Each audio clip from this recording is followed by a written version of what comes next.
All right. Good morning, everyone. Welcome to the March 20th, Monday morning Michigan Notary Network call. Today, I would like for us to review the closing disclosure form, which is a document in loan packages. And I will share my screen. I will show you all the closing disclosure form. We're going to talk about it. We're going to go through line by line so everybody can see what the document is and begin to get familiar with it. I just put a few things in the chat, but I know that a few people just joined right after I pasted it. So I'm going to repaste a couple of things real quick into the chat, which is, this is the wrong the last time.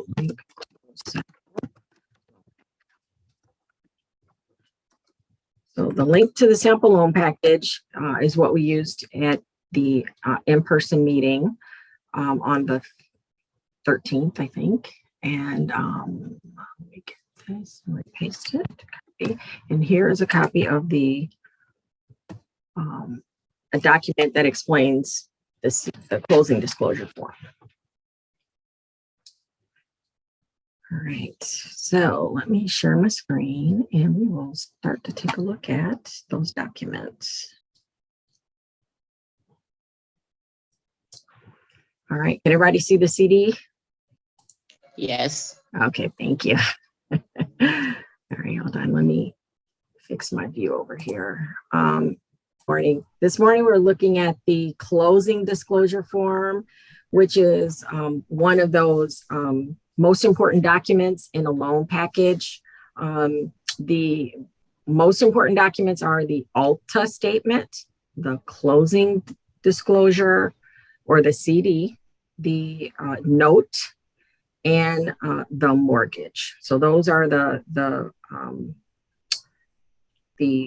four most important. I also include any of the identity documents. I always say there's 5 because if you identify someone, if you can't identify the person, then you're not proceeding. So I always start with the identity forms, and then I go into the ALTA, the closing disclosure, the note, and the mortgage, and I do them in that order.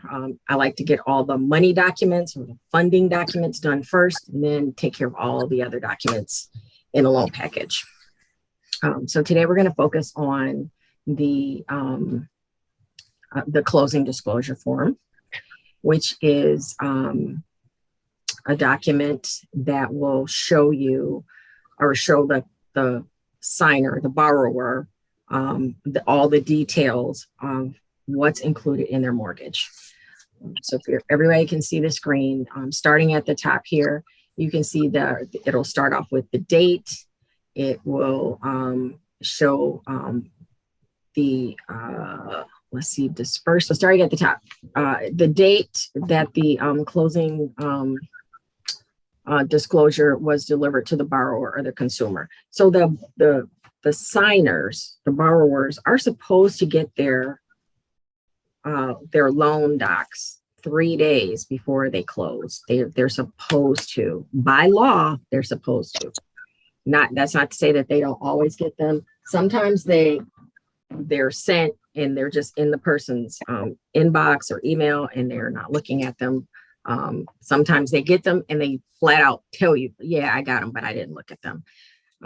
It is in their best interest to look at them. That is why it's sent to them ahead of time. But the date that it's issued is the date that it goes. It's supposed to be sent to the signer. The closing date is the date that the borrower is signing the documents. That is why when you get a loan package, they say, do not change the date. Don't go, call the signer. Well, I can't come today. Can I come tomorrow? No, all the documents are set for a set date, because once the documents are signed, then funding takes place usually after 3 days after. You have 3 days for the borrower has 3 days, depending on the type of package, because you don't always get the 3 days.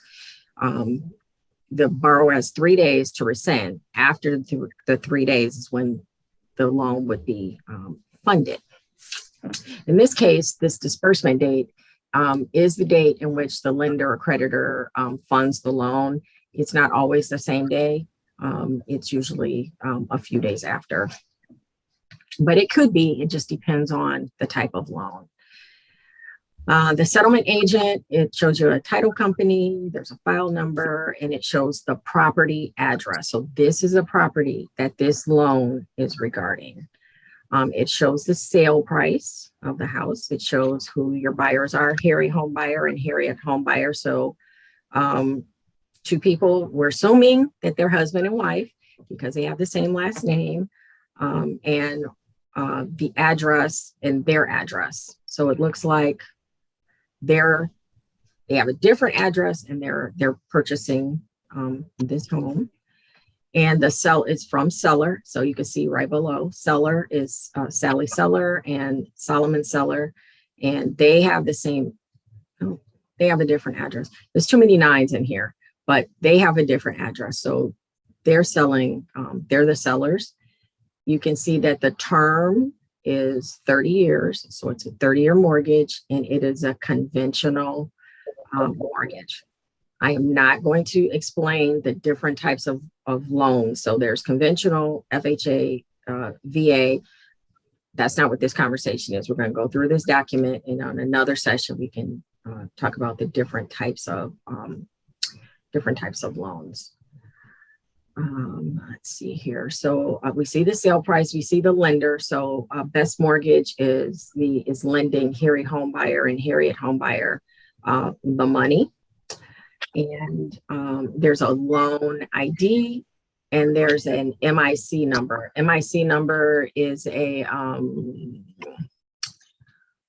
on, I can tell you what MIC number is.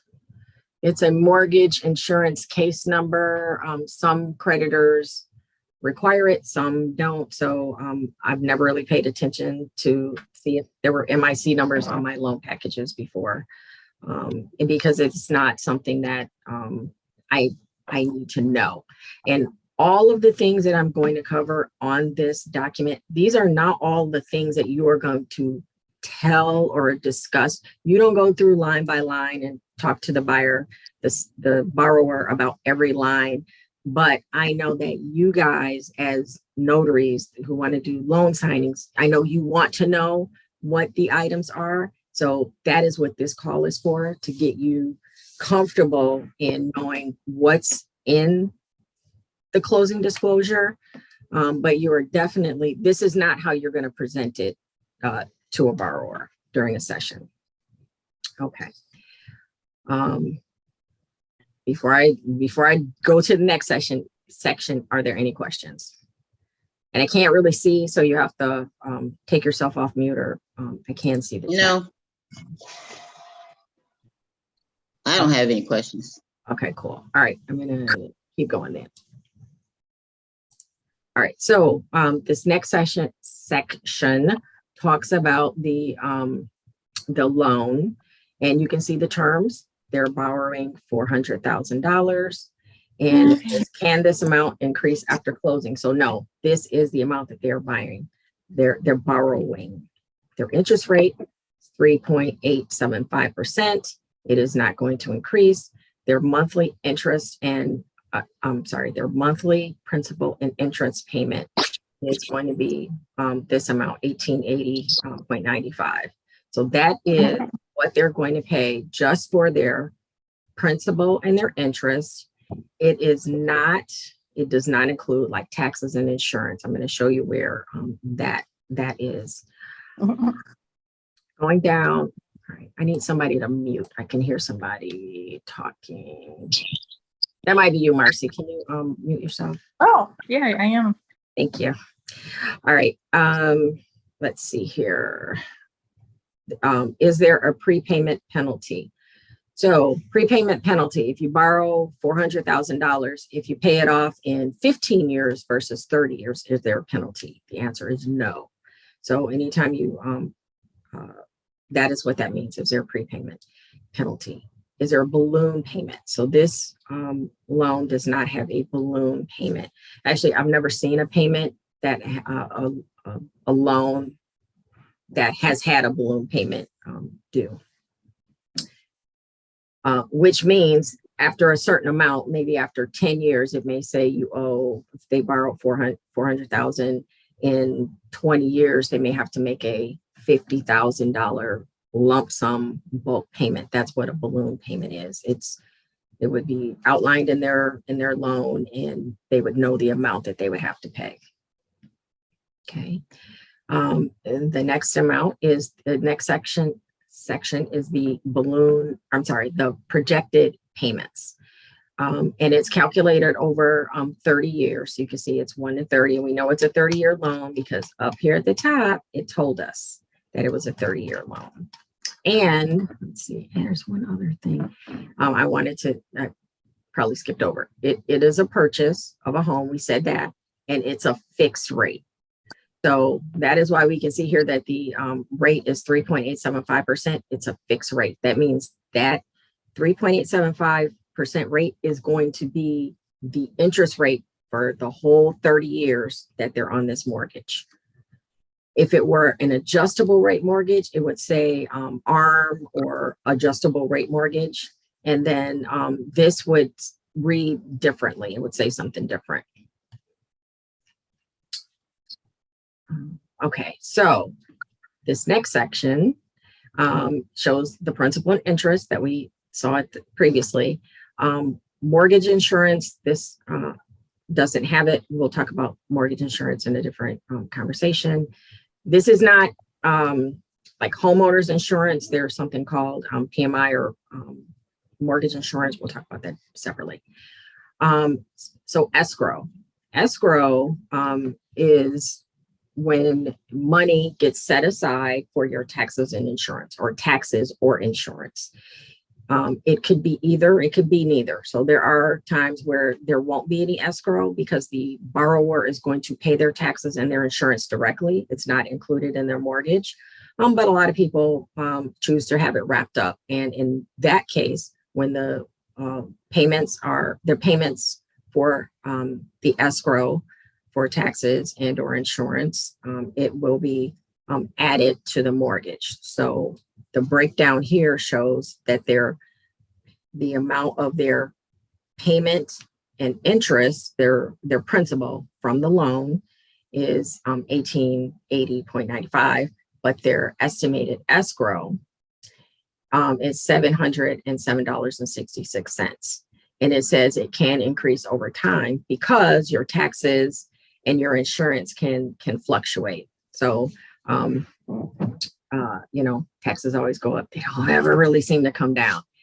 But sometimes I don't know, if you're lucky, you can. So in this section right here, the estimated monthly payment, this is what they will be paying every month for this $400,000 mortgage. That includes their taxes and insurance. Taxes and insurance. It's $2,588.61. Okay. Then the next section is a breakdown of what's included in their escrow. So it's you can see here taxes. I'm sorry. Okay, so property taxes, no. That means the borrower is going to pay their property taxes directly themselves, and they have homeowners insurance that is part of their this amount, and they have some kind of county taxes. So the county taxes and the homeowners insurance is what the $700 a month fee is for. Okay.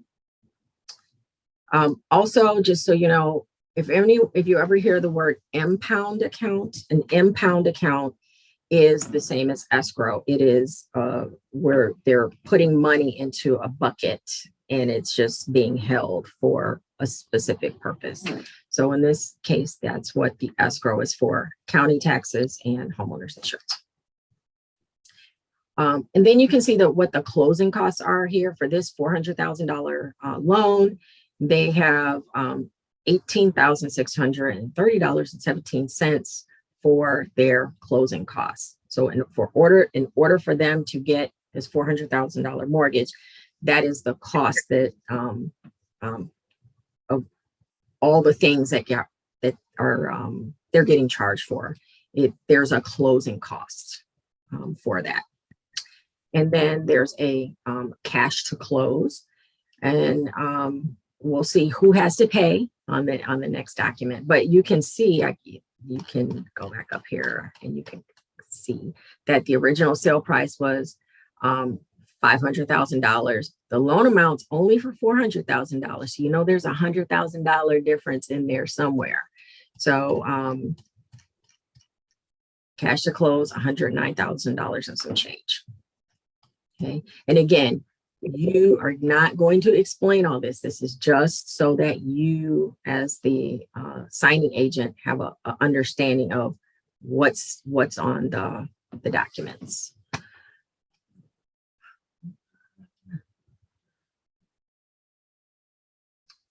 All right, so we are going to look at the. All right, so there are origination charges that apply, and sometimes the borrower will pay points, which will help reduce the amount of the loan or the interest rate. It'll bring that down. Let me take a step back and do the columns. This column says borrower paid. So there's an at closing. These are the things that the borrower is going to pay at closing. This column would have been things that the borrower would have had to pay for beforehand. Sometimes there's like an application fee when you go to apply for a mortgage, and they would have to pay for that up front. So we'll see if there's anything that they paid for up front. And then there are seller things that the seller would have to pay for. And you can see that there's an at closing and before closing. And then there's a column for paid by others. Sometimes the title company might offer some kind of credit or discount, or the mortgage company or whatever. There's a column for that as well.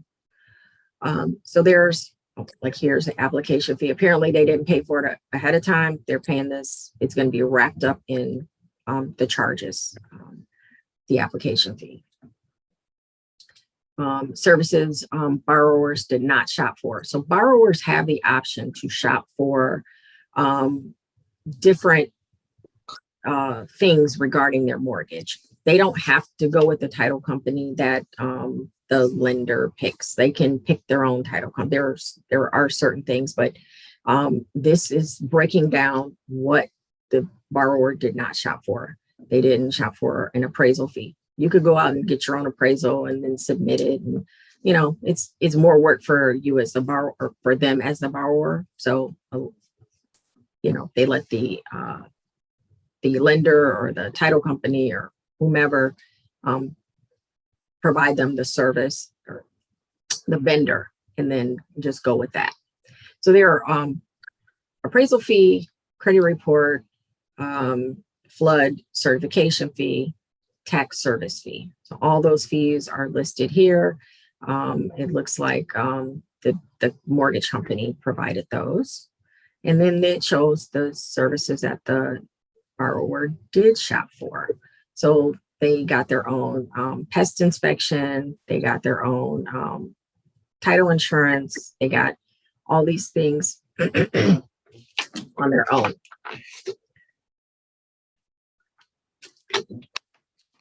And that was a total amount of $2,197.50. And then it says total loan costs, which is sections A, B, and C. So A, B, C. That came at $4,719.50. And you can see over here that there is something that the seller paid for. There's a couple of things that they paid for.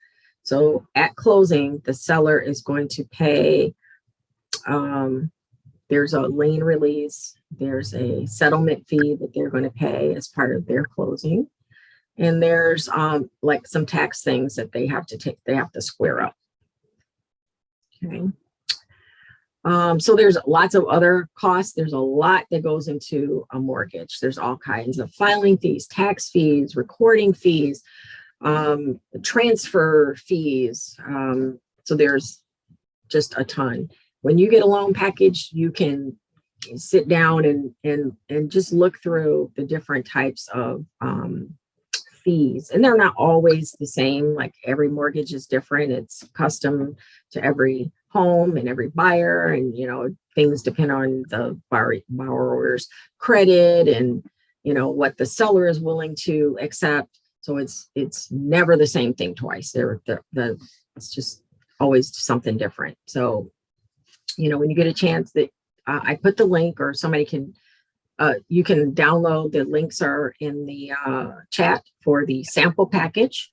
You can download that and take it. It is this document. It's a whole sample package, but I'm looking just at the CD right now. All right, so there's let's see here. There's other costs. There's taxes and government fees that are included. So there will be some for the borrower, some for the seller to pay. And it says prepaids. I don't know why it's on this side, because this side was at closing. So not sure. Don't ask a question about that. I can't answer that unless somebody else can. Anybody else that's done loans before, Marcy or Celine or anybody else? I don't know why it says prepaid here instead of being paid on this side, but we'll just keep going. Yeah, I'm not sure myself. Yeah. And again, these are not things that you need to explain or answer for, because all you are is an impartial person coming to have the borrower sign the document. So if they have questions like, why does it say prepaid but it's paid at you need to call your lender. That's your answer. Call your lender. You can't answer the question. Call your lender. So there are some initial escrow payments. So we looked at that on the other page, and there's some county taxes here. Remember, they said they weren't doing property tax, so there's nothing listed, but county taxes are listed here. There's homeowners insurance listed here.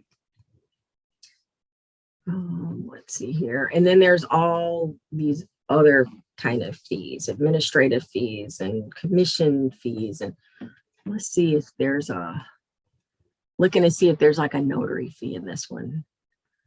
I don't see it on this page.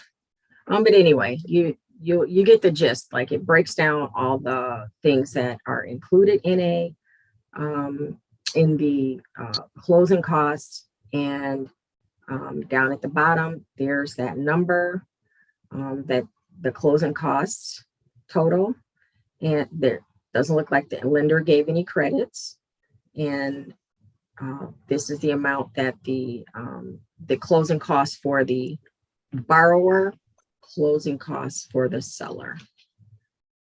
Any questions? All right, I keep going. All right, so next, let me scratch this down 1 second.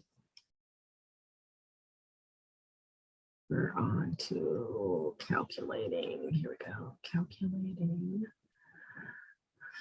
All right, so on this page, use this table to see what has changed from your initial loan estimate. When you're in the process of getting a mortgage, you're going to go back and forth with the lender. They're going to be like, oh, it's going to be this, and then you'll get an estimate, and then they'll tweak it, or you'll make your taxes might have got paid, so then the numbers adjust a little bit. So you're going to have like an estimate, and then you're going to have final. So this is a breakdown. So they, not you, they can see what they were quoted as estimate and what the final actually ended up being. And you can see that it'll say, did this change? So it was a yes. So they didn't pay anything before closing. That didn't change. their total closing costs at the beginning, at the estimate. You don't know what your closing costs are going to be. Then you see what your total is. Yes, it did change. So this is just a breakdown of what did change. So the borrower would have had to pay $100,000 as their payment, down payment. The deposit though was $10,000. Let's see here, what else? Adjustments and other credits. So that's where you get your 109,000 that was on that first page of why the borrower has to pay $109,000. So when you're at the closing, so you probably won't be collecting a check from the borrower for $109,000 and $18.02. They will wire transfer that. They will have already done that before you get there. The lender will have provided them the wire information, and they do it. Sometimes they may have to do it while you're there. I've done it. I've had signings where they haven't wired the money yet, but they'll stop, get their laptop out, and then transfer do the wire transfer during the session. So I will tell you, if you do get a check, no matter the amount, you want to make sure, for safety's sake, because you never want, once the package is once you leave and you got that check, you want to make sure that that check gets to wherever it's supposed to go. Don't just drop the check into the envelope. You want to paper clip it. I've even stapled it before. Usually there's a document that'll say, like, put the check here, attach it. I don't tape it, but I have paper clipped it and like put a paper clip on this end and paper clip on this end so that it's very secure. Sometimes I've actually stapled it because when the receiver gets it, if they just pull out the documents, the check could still be in the envelope. They could throw the envelope away, or it could just slip out. You definitely don't want to be responsible for a check getting lost.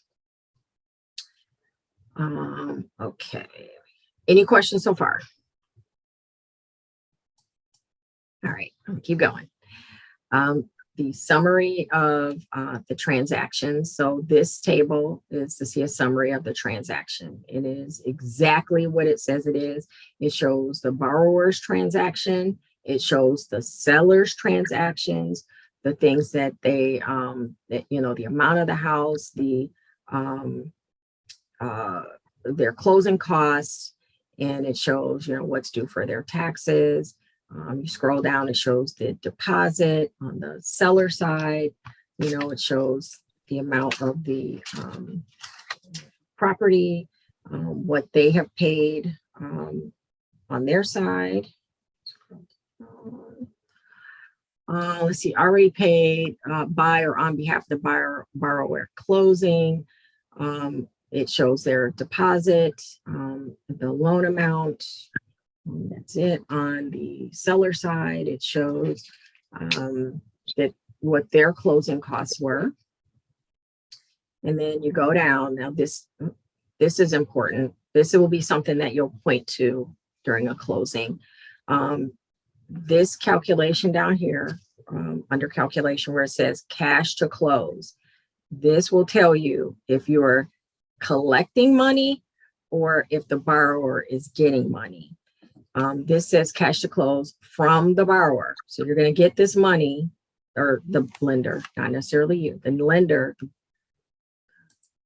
The borrower has got to pay $109,000 and $18.02. And we saw that in the very first page. So let's move down. All right. Sorry, folks. Okay. So you can see that cash to close from the borrower, that amount. And on the seller side, cash to close goes to the borrower. So the borrower is actually going to get this amount for the sale of this property. It's the sale price of the house. The sale price plus these taxes is $387 and some change, minus their closing costs. So that is the total amount that they're getting. Any questions? Okay, keep going. So on this, the loan disclosures form, this will tell you a few important things, and you can either point them out, or I normally will point some of these things out during a closing, but we'll just go through these things. Assumption. So assumption is if the owner, like the person that's buying, the borrower, wants to sell or transfer their property to another person, is it allowed for the mortgage to go to, for the new buyer to assume that mortgage? So sometimes it'll say it's allowed. Sometimes it'll say it is not allowed. Will not allow assumption of the loan. Okay, so let's see here. So this loan cannot be assumed by a new buyer later on. The demand feature,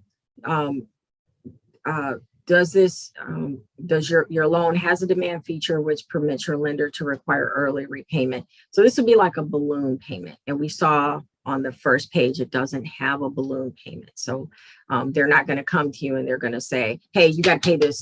You got to pay this loan right now. You got to pay this amount right now. That's what that means. This loan doesn't have that.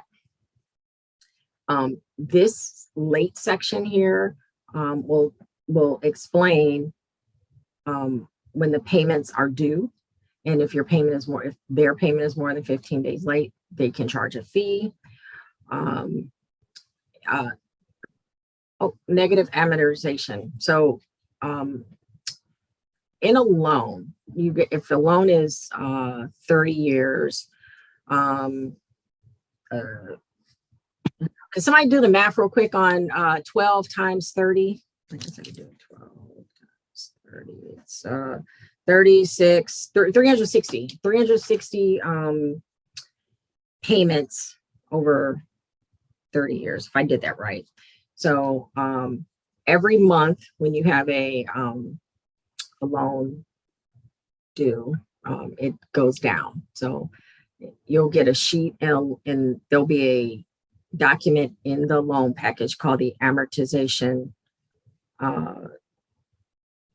amortization record schedule, amortization schedule, and it'll show like payment 1, 2, 3, all the way through to 360. If it's a 30-year loan, it goes by the number of months in the loan, and you can see you can see the loan amount drop down, and then when you get down to the 360th payment, it's just whatever that one last payment. So if their one last payment was like $2,800, this would be what the last payment, it would go from, well, every payment would be that amount, but the balance and the payment would be the same. So it all equals out. And there is an amortization schedule in the sample loan package. So if you want to open that up and take a look at that. But I'll tell you what, negative amortization. When a loan is amortized, every time a payment is made, the interest rate goes down. I've never seen a payment or a loan while I've been doing loan signings that had a negative amortization, but a negative amortization could be when you have a balloon payment due. So even though they're making payments for, I don't know, X amount of years, it doesn't take down the amount of the loan like equally. So that's like called a negative amortization. But in this case, and probably in most cases, loans don't have a negative amortization feature. People want their loans to go down, and I don't think banks are offering those type of loans. I don't know why it would benefit anybody to do that. Partial payments, it says that it does not accept a partial payment, so they have to make the whole payment. But sometimes you'll see where I have seen where it'll say, yep, we may accept a loan amount, but they're going to hold it in like a little, they're going to hold it until all of the payment is applied. So these are the options. But in this case, nope, they want all their money. And then on this side, there's escrow. So for now, you do have an escrow, and here it's called an impound or a trust. I've never really heard it called a trust other than right here on this document. It is a impound account or an escrow account, and it shows breakdown of what's included. So this is for their homeowners insurance and county taxes. And it shows the initial payment and what the monthly payment is going to be. All right, so normally I'll just point out on mine, and I'll say this loan is not assumable. There's no demand feature. There is no negative amortization. Sometimes I skip over that because a lot of people don't understand what negative amortization is, and I don't want to have to stop and try to explain it during a signing. I will say that this loan does not, this lender does not accept partial payments. And on this side, you do have an escrow account, and it is for your county and county taxes and homeowners insurance. And I just keep it moving. So on this page, we're showing the calculations of, okay. All right, so this one will show total payments you will have paid after you make all your payments. So this would have a number, which would be whatever that original loan number. This is a sample package. I think I got this off the NNA or Googled it or something. So there are no numbers here, but these will be filled in. And again, I don't go over every line. This is in the closing disclosure. The borrower should take the time to have reviewed this ahead of time. If they have any questions, then they should ask their lender. But because of the way the lending and mortgage industry is regulated since the collapse in like 2007, 2008, there are all types of disclosures that have to be provided to the borrower. So the borrower gets a lot of information up front. They get it 3 days ahead of time. They have to agree to certain things. There will be things that they'll sign and disclosure that they'll have to sign and return to the lender for the next step in the process to happen. So none of this should be foreign to them. Let's see. So there's, other information here, not something that I usually cover. Then there's contact information. Should they have questions, they should already know all this information from their lender, whoever their real estate people were. That's usually in here. And then down here at the bottom is where Harry Homebuyer is going to sign and date, and Harriet Homebuyer is going to sign and date. And then it's it. That is what that is the closing disclosure. Now, are there any questions? Stop sharing for a second. I see the chat. Let me see if there's a question in the chat. Oh, Sabra had to go. Okay. All right. So any questions about the CD, or does anybody have anything to add to the CD, like Celine, or I'm not sure who else is doing loan signing. So anything else to add? You did a great job. I don't think there's anything else to add because you don't have to really explain. So I primarily go over like the first page. Exactly. Yep. All right. Well, I do have a question. Okay.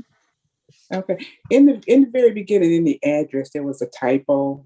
in those nines. Is that something that would have to be corrected before we proceeded?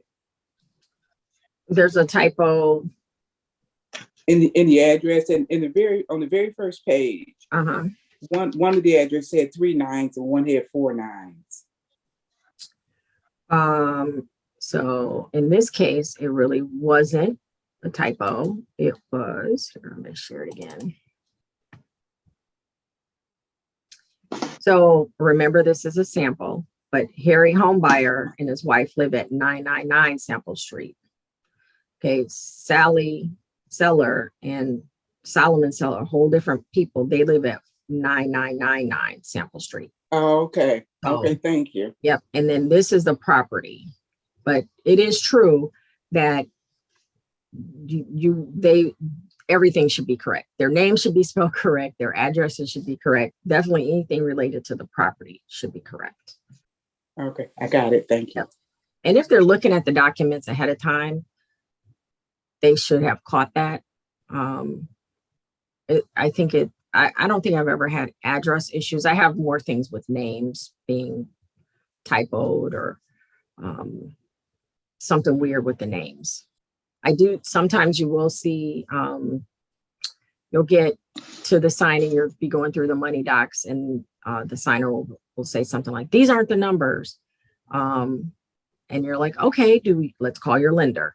Like, there is nothing that you can do regarding the numbers on the paper. You weren't involved in the transaction. All you're there to do is facilitate the signing. So if there are any type of questions regarding the loan amount, interest rates, taxes, what's included, closing costs, any of that, you have to pause and just say, all right, let's call your lender. I usually start with when I call to schedule the signing, because I don't normally get a signing request like a week in advance. Like, I get it like maybe the day before or 2 days before, which means the borrower should have their documents. During that conversation where I'm confirming the appointment, I'll say, I don't have your documents yet, but you should have received your documents. Have you received them? Have you had a chance to look at them? And if they say, yeah, I got them, but I haven't looked at them, or no, I haven't gotten them, I said, okay, well, check your email because you should get them and you'll have a chance to review them before I get there. So that's always a good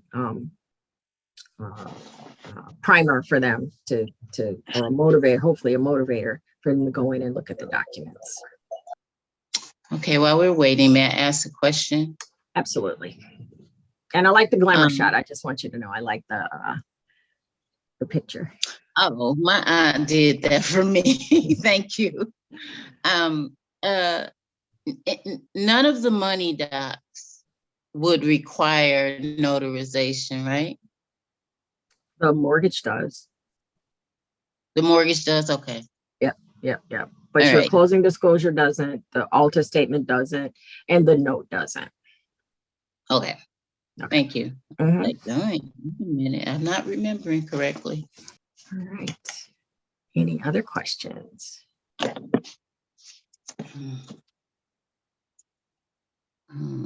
So waiting for Val. Okay, Val, you dropped one. You want to come off mute and ask your question now? All right. I'm going to put a link to this. Let me see. What did I put in the chat? I want to make sure I give you guys this other resource. There's a let's see. I give you the You link. put the closing disclosure and the explanation of the CD. So that explanation of the CD, I just Googled that and that came up, and it is a really good document that'll break down every line. Like, if there's something that I said, well, we don't really have to, you as the signing agent don't have to know what every item is on the line. I mean, the lender should have gone through line by line with the borrower during the whole loan origination process. And that would all be, it should not, nothing in the document should be foreign. They may not like the numbers, but it shouldn't be important to them when they go to sign. But that explanation document goes through and gives a more detailed explanation of every line item in the closing disclosure. Now, Deb, do they send those the loan packet to them, or they have to print it out on email?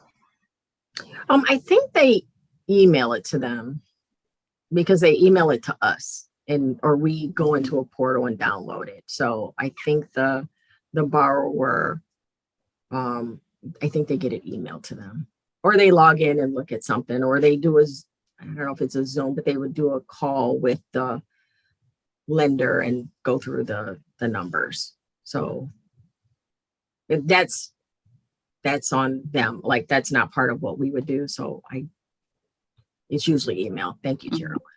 Yeah. And it's been like 25 years since I closed a loan. The technology is all different. So if they have their loan, I mean, if they have their packet, then how many copies do we need at that point? Or am I thinking of another document? They should have seen the numbers. They didn't sign the numbers, and what they got could have still been an estimate. But you, follow the instructions that are given to you by the signing service, and 99.999% is print 2 copies. If it's a mortgage of some sort, print 2 copies, and you leave 1 copy with the borrower. It is their final. This is the last thing. This is no more changes. This is it. You leave that with them. Okay. Print 2 copies. Okay. Execute 1. You don't have to execute both copies. Just execute 1 and send it back. Okay. Thank you. You're welcome. All right. Marcy, any comments? I know you do loan signings as well. No, it was nice to see you going through the package though and explaining it for us. I have to usually do too much explaining, hopefully. Yeah. And hopefully they don't want to read too much of it. I've only had one guy that wanted to read his mortgage. So, and he actually crossed out the word marketing in one of the mortgage documents. And I had to call the title company who, I know the guy at the title company, and he flag on that paper and I'll check it, because you can't just start crossing for work. Exactly. All right, so we have 4 minutes left. How about I'll go through the document the way I would do it with a signer, and then you can see how I present it, and that might be helpful too. Okay. That's nice. All right. So we've already done the ID verification. We've already looked at the Alta statement because that's usually the first of the money documents. So I would pull this out and I would say, okay, here is your closing disclosure form. This will show you that this is a 30-year mortgage, fixed rate, conventional loan. Here's the amount of your loan. Here's the amount of your interest rate. This is the amount of your monthly mortgage and interest payment. And I would skip down. And I would say you have an escrow account that includes homeowners insurance and taxes. And this is the total amount of your monthly payment, of your estimated monthly payment. These are your closing costs. And this is the amount of cash required to close today. And then I usually stop and say, did you already wire this to the bank? Has this already been taken care of? Then I flip to the next page and I'll go, and on this page, you'll see a list of all the loan costs, the things that you are paying for at closing, anything that you may have paid for ahead of time. And I just kind of scroll down and, let them look and do all the numbers look correct? And if so, flip to the next page. And then I don't even go over much of this. And I'll go, here are some more calculations regarding the loan. Flip to the next page because they should have already looked at, or if I get to here and I say, here's your cash to close. That is the amount that they should be closing. I don't talk about the seller side, and usually it just depends. In this case, the seller's part was on here. On some loan documents, the seller side isn't on here because it's just a purchase. So don't think that it's always going to be a seller side listed as well. But the seller side, that's not the part that you're doing, right? You're doing the borrower side or the purchaser side. And I point to that, and then I scroll down, and then I go through your loan's unassumable. There's no demand feature. You cannot make partial payments. And here again, here's your escrow, the amount of your escrow on which your monthly, how much of your mortgage payment is for your escrow account. And then I scroll down to the next page. And then, there's some more, I don't go over that. And I say, if everything looks good, then you should sign here and here. And then flip the document around. Well, what I do when I do a signing is I try to position let me set this. I try to position the husband and wife to sit across from me, and they have their package that they're going to execute. And I take the borrower's copy and I flip through the bar because it's hard to read upside down. And instead of having just this copy sitting over here that is not being used, I use the seller's copy, the customer's copy, the borrower's copy, and I flip. So as I flip, they flip. And then I say, point. I say, and this is where you're going to sign. And then they sign. And then when we're all done, with all the documents, I just put that package back together. This is your copy to keep. And I take all the documents that they executed, and then I flip through them. I go through them usually twice and before I leave to make sure everything is good. And that's it. See, that took like 4 minutes, and less than 4 minutes because I was talking about some other stuff. But that's how you go through a closing disclosure form. And we'll look at some other documents in the future. Okay.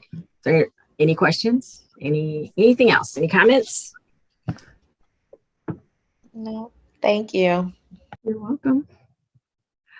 All right, y'all, it's 10 a.m. It's time for y'all to get on. Make it a good day. We'll see y'all Wednesday evening. Bye. Thank Bye. you. Bye-bye. You're welcome. Bye-bye. Bye, Bye. everybody.